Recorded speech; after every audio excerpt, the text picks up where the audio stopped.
مجھے ایک صاحب کہنے لگے کوئی ایسا عمل بتائیں کہ میں چاہتا ہوں میری 7 نسلوں میں رزق ختم نہ ہو جو مہنگائی اور حالات اور پریشانیاں میں دیکھ رہا ہوں، کوئی ہے عمل؟ میں کہا بالکل ہے، اور میں نے اس سے کہا کہ یہ میرے پردادا کے پردادا کا عمل ہے، ان کا یہ عمل ہے، میرے پردادا کے پردادا کا عمل جو ہماری خاندانی یادداشتوں میں یہ لکھا ہوا ہے، اور فرمایا اگر یہ کوئی بندہ کر لے اللہ نسلوں کا رزق اللہ سے منوا لے۔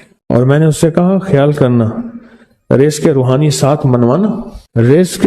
ساتھ منوانا ورنہ دولت مال چیزیں مل جائے گی، جس کے بارے میں کہا جاتا ہے کہ بعض بندے ایسے ہوتے ہیں اللہ پاک ان سے لقمے نہیں چھینتا، سجدے چھین لیتا ہے، اللہ ان سے لقمے نہیں چھینتا۔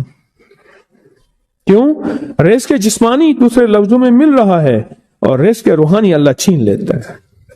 یہ جو آج آپ بیٹھے ہیں تسبیح خانے میں اور میں بیٹھا ہوں، یہ ہم روحانی دسترخوان پہ بیٹھے ہیں، یہ بہت بڑا دسترخوان لگا ہوا ہے، یہ دسترخوان ہے۔ سنا ہے در یار پہ بڑی دھوم ہے، سنا ہے در یار پہ بڑی دھوم ہے، وہاں عاشقوں کا ہجوم ہے۔ یہ روحانی دسترخوان ہے، میں بھی خود محتاج ہوں، یہ روحانی دسترخوان ہے۔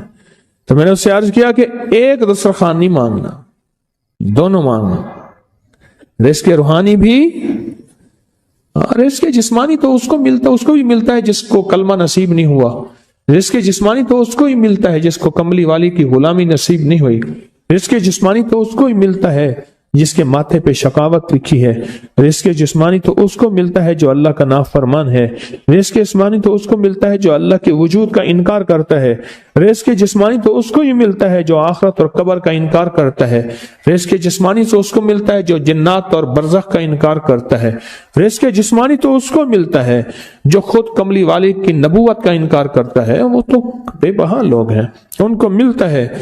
پر تجھے بھی صرف رزق جسمانی ملا اور اللہ سے یہ منوا لیا، نہ یہ نہ منوانا، اللہ سے کہنا ہے اللہ رزق روحانی بھی دے اور رزق جسمانی بھی دے، 2 رزق کٹھے عطا فرما۔ کون سا رزق؟ رزق اور رزق جسمانی بھی دے۔ کہیں ایسا نہ ہو کہ میری نسلوں میں صرف مال دولت اور چیزیں ہوں اور تیرا نام اور تیرے حبیب کا نام نہ ہو، تیرا نام اور تیرے کملی والے کا نام نہ ہو، تیرا نام اور تیرے دوستوں کا نام نہ ہو، تیرا نام اور تیری آل و اصحاب کا نام نہ ہو، کہیں ایسا نہ ہو میں محروم ہو جاؤں۔ مجھے آل اور محمد اور آل محمد اور اصحاب محمد کی نسبتیں یہ بھی ساتھ عطا کیے رکھ۔ میں نے اس سے کہا کہ 2 چیزیں مانگنا۔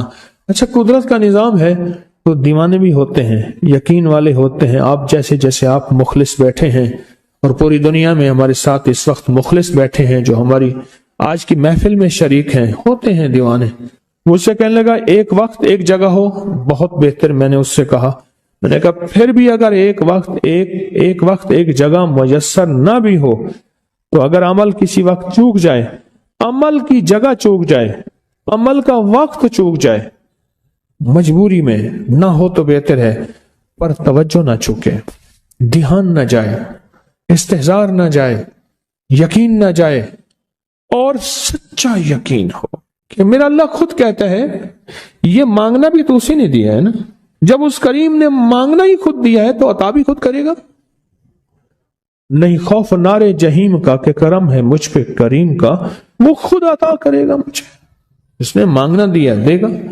یقین ہو ایسا ایسا ایسا ایسا، اتنا زبردست یقین ہو، اتنا یقین ہو اللہ کے ملنے پہ اور اللہ کے مانگنے پہ، اتنا یقین ہو کہ گمان اور خیال سے بالا تر یقین ہو، بہت زیادہ یقین ہو۔ یاد رکھیے گا میری بات، میری طرف دیکھتے رہیں، یاد رکھیے گا جس کو ملا ہے یقین کی طاقت میں ملا ہے، اور جس سے چھنا ہے بے یقینی نے اس سے سب کچھ چھین لیا، بے یقینی نے اس سے سب کچھ چھین لیا۔ جس کو ملا ہے یقین کی طاقت سے ملا ہے، یقین ہو کہ میں کر رہا ہوں اور اللہ مجھے دے دے گا۔ کہا کہ کیسا یقین ہو؟ کہا جیسے بکری کے تھن دودھ سے بھرے ہوئے اور میں کہوں کہ میرے ہاتھ سے دباؤں گا اور دودھ نکلے گا، اس سے زیادہ یقین۔ اور کہا کس سے زیادہ یقین؟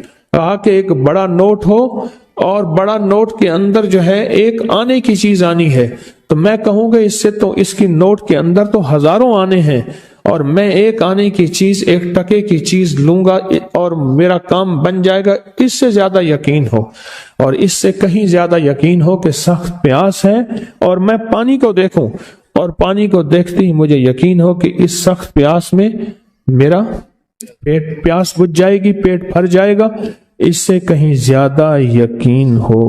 میں پھر بھی یقین کو نہیں سمجھا سکا، علم بھی محدود ہے، الفاظ بھی میرے پاس محدود ہیں، اس سے کہیں زیادہ یقین ہو، اس سے کہیں زیادہ یقین ہو، اور بہت زیادہ یقین ہو۔ کیا خیال ہے؟ آپ چاہیں گے اپنی نسلوں کے لیے بخت، رزق، نصیب اور مقدر منوا لیں؟ میں نے کہا روزانہ 40 منٹ بیٹھ، 40 منٹ صبح دوپہر شام، جو تیری تنہائی کا وقت ہو، کہ یا اللہ دنیا میں ایسی جگہ کوئی کہیں ہوتی، اکیلے بیٹھے رہتے یاد تیری دل نشیں ہوتی، اکیلے بیٹھے رہتے یاد تیری دل نشیں ہوتی، اور بس صرف ایک بار سورۃ فاتحہ پڑھا، اور اس کے بعد ایاک نعبد و ایاک نستعین کو دوہرا۔ تو میں نے اسے عرض کیا کہ بس اس کو وجدان سے پڑھو، ایسے پڑھ کے رونگٹے کھڑے ہو جائیں، آنسو بہنے لگ جائیں، دل کے اندر کا درد اور دل کا اندر کا غم اور اللہ کے سامنے حاضری، استحضار، اور یہ کیفیتیں تیری ہوں کہ بس اس کے علاوہ کوئی مجھے یاد نہ رہے۔ اس درد سے پڑھو، صرف 40 منٹ۔